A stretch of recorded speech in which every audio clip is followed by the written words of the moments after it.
Harrell will jump it. Montrezl Harrell making his first start of the year. The Lakers have a ton of injury problems. We'll get you that list momentarily. Suns control the tap. Phoenix with the first possession here. Chris Paul at the controls. He and Devin Booker. You got Mikal Bridges, Jay Crowder, and DeAndre Ayton. And it is Crowder who gets the LA Lakers. Dennis Schroeder is back. His third game. He and Kentavious Caldwell-Pope in the backcourt. Then LeBron, Markieff Morris, and Montrezl Harrell rounding out the starting lineup. No Marc Gasol tonight. No Kyle Kuzma tonight. And of course, you know Anthony Davis is still out with that calf injury. So, Jimmy, the Lakers a little banged up as they make their way to All-Star break.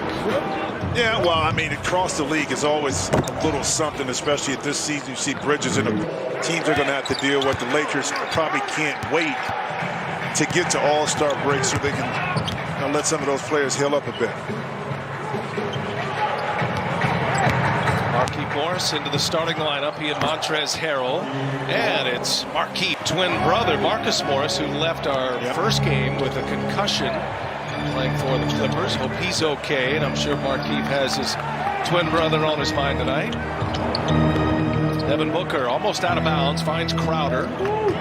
And there's a steal. Markieff Morris comes up with a pick. LeBron in transition. LeBron patient, good ball movement. Schroeder in the corner. Can't hit the three. Morris with a rebound. Kentavious Caldwell-Pope misses a three, and there's Ayton to clear it away. Yeah, Pope has been struggling. I mean, his last 3 games only total of 19 points, was 1 for 5 in their last game against Golden State. That could have been a big shot for him, BA, to see it go in early. See if he gets another opportunity. LeBron, the scorebook. Lakers have settled things now. They've won back-to-back games after they lost 5 of their previous 6. And dropped 4 straight minus Dennis Schroeder. And there's Mikal Bridges. Who... I mean, a lot of chatter was about the offense or lack thereof for the Lakers, but not having Dennis Schroeder in the lineup also affected their defense. Hence, the last 2 games he's been back, they've won those 2 games. Losing Anthony Davis and Dennis Schroeder together for that 4-game window with Schroeder out. Your 2 best defenders. Okay, go ahead and call glass. Dennis Schroeder. Stop playing, man. He ain't calling. But he's going to take all 3 of them, though, I can tell you that. Ayton gets it inside. LeBron James foul. 22-11 record right now. They're riding 3rd in the West. They have won 14 of 17 since January 28th. That's the best record in the NBA after an 8-8 win. Those were back-to-back wins at home. Okay, so they've proven that they can take care of the COVID situation. This team still being young in some areas, still being able to compete at a high level. Isn't that something that you could get to the All-Star break with the Jazz and the Suns riding 1-2 in the West with 2 games before the All-Star break? Lakers in a back-to-back scenario. They'll play again tomorrow. There's a spin by Harrell. Can't get that one to go. Bridges pulls down the rebound over their last 7 games. As Caldwell-Pope misses a layup. Yeah, the Lakers had the Nets. They ran into a hot Miami. They ran into a hot Wizards team.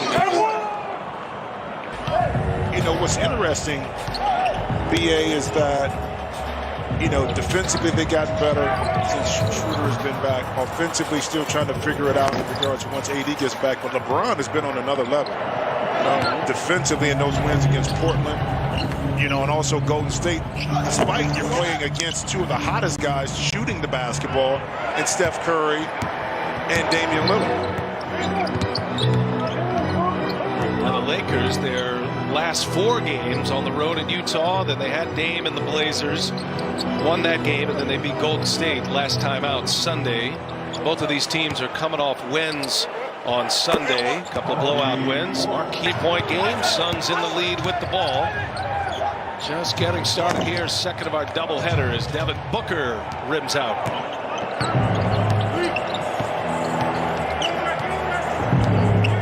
LeBron's been shooting a ton of threes. More threes per game than at any other point in his career. Going inside to create enough space. Not elevating high enough, but space allowed him to get a shot off. A great defense from LeBron right there on 8. Wow, he has matched up with Ayton a couple of times. This time he wins that battle. Schroeder all the way.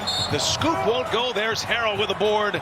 Bit of a struggle. They dropped 4 in a row, as we mentioned, but still sitting second in the West despite all the injuries. They are still the #1 rated defensive team in the NBA. And this matchup tonight, Jimmy, boasts 2 of the top 4 defensive teams in the league, with Phoenix coming in with a defensive rating of 4 tonight. So both hang their hat on D, and if it's a game around the 100 mark, it'll be a success for both. As Booker goes. Both play with a little bit of slower pace. So possessions are down in the game. They don't beat themselves with a lot of turnovers, but they're able to defend multiple positions based on their lineups. And that right there, LeBron did not call that one either off the glass. Fire a 3 off the window. Mikal Bridges off to a good start, knocking down a couple of shots early. Excellent defender in his own right, as is Ayton. And Ayton going to work on Harrell. Can't get that one to go. Here comes LeBron. Harrell out in front. Bullet pass to Caldwell Pope. The Lakers are missing a lot of threes early in this one.